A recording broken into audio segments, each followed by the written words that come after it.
नमस्कार. ॲग्रोव्हिजन आणि smart welfare foundation द्वारा आयोजित कृषी पर्यटनाच्या विदर्भातील संधी या कार्यशाळेत आपल्या सर्वांचं मनपूर्वक स्वागत. विदर्भातील कृषी पर्यटन आणि संधी हा आजचा आपला विषय आहे. सर्वप्रथम आपण हे बघू की कृषी पर्यटन म्हणजे काय. कृषी पर्यटन म्हणजे शहरातील गर्दी, प्रदूषण, दैनंदिन जीवनातील ताण कमी करून कमी वेळात कमी पैशात जास्तीत जास्त आनंद देणारं पर्यटन, शेतीतील पर्यटन म्हणजे कृषी पर्यटन. कृषी पर्यटन हा शेतकऱ्यांसाठी एक जोडधंदा म्हणून आता अत्यावश्यकता झालेली आहे. कारण शेतकऱ्यांची जी हलाखीची परिस्थिती आहे त्या जोडधंद्याशिवाय पर्याय नाही, म्हणून आपण कृषी पर्यटनाकडे वळावं असा एक सर्वत्र एक चर्चा चालू आहे आणि आपण त्यासाठी प्रयत्न करतोय. पण एक कृषी पर्यटन केंद्र कसं असावं याची PPT बघतोय. यावरून आपल्याला थोडीशी आयडिया येऊन जाईल. त्यानंतर आपण पुढे जाऊया.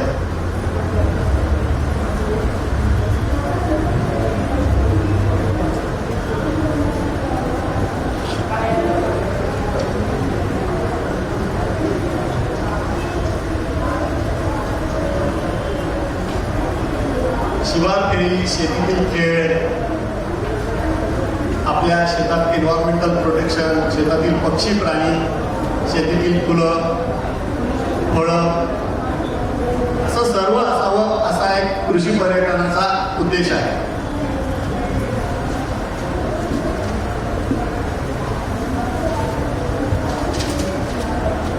विदर्भात कृषी पर्यटनाच्या संधी आहेत का?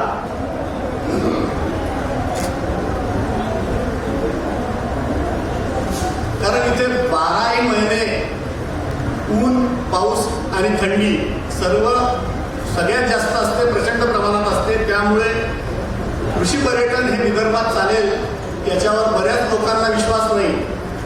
पण आतापर्यंत गेल्या 5 वर्षातला जो अनुभव आहे तो हे सांगतो की निश्चित कृषी पर्यटन विदर्भात चालते आणि केलं पाहिजे. तिन्ही ऋतूतले आपापले एक आकर्षण असते. त्यात पहिला ऋतू आहे पावसाळा. पावसाळ्यात पहिल्या पावसात ओल्या होण्याची प्रथा पहिल्यापासून आहे.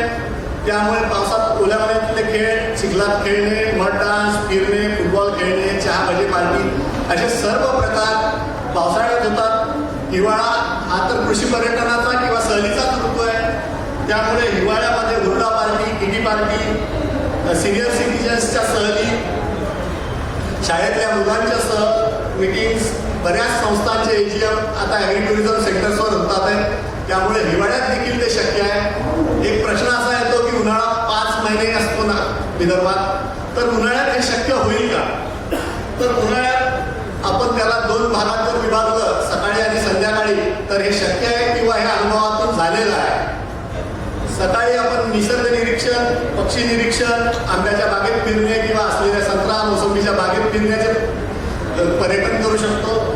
त्याचप्रकारे संध्याकाळी पर्यटनामध्ये आपण स्थानिक लोकांचे नृत्यकला, त्यांच्या स्थानिक कलांचा आविष्कार तिथे करून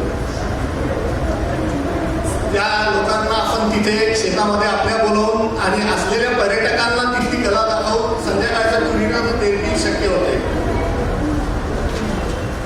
या सर्वांमध्ये मराठमोळे पदार्थ हे सर्वत्र असतात. त्यामुळे त्यांची खाण्याची एक क्रेज आहे. त्यासाठी देखील लोक पर्यटनासाठी येतात.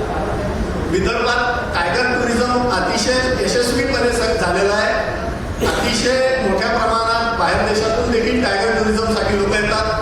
टायगर टुरिझम आणि कृषी पर्यटन यांची जर सांगड घातली आणि कृषी पर्यटनाची जोड जर टायगर टुरिझमला दिली तर निश्चितच कृषी पर्यटन कोणत्याही ऋतूमध्ये, कोणत्याही महिन्यामध्ये सक्सेस होईल.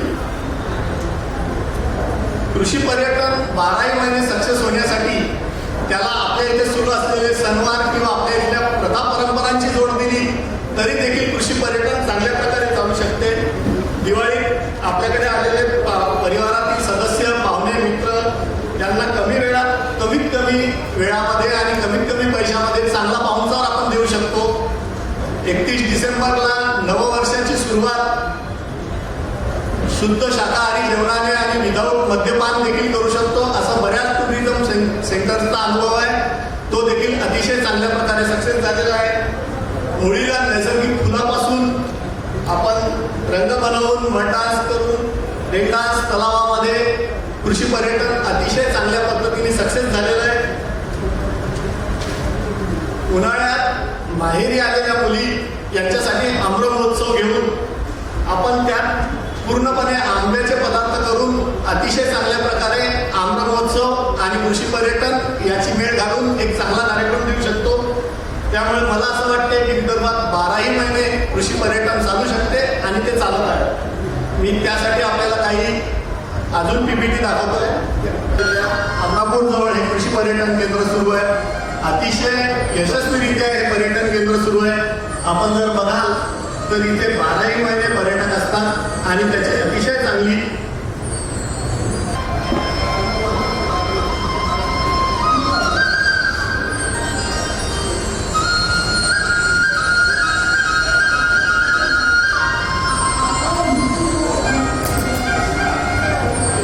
खेड्यामध्ये कसं कृषी पर्यटन केंद्र चालू शकते त्याचं हे ज्वलंत उदाहरण आहे.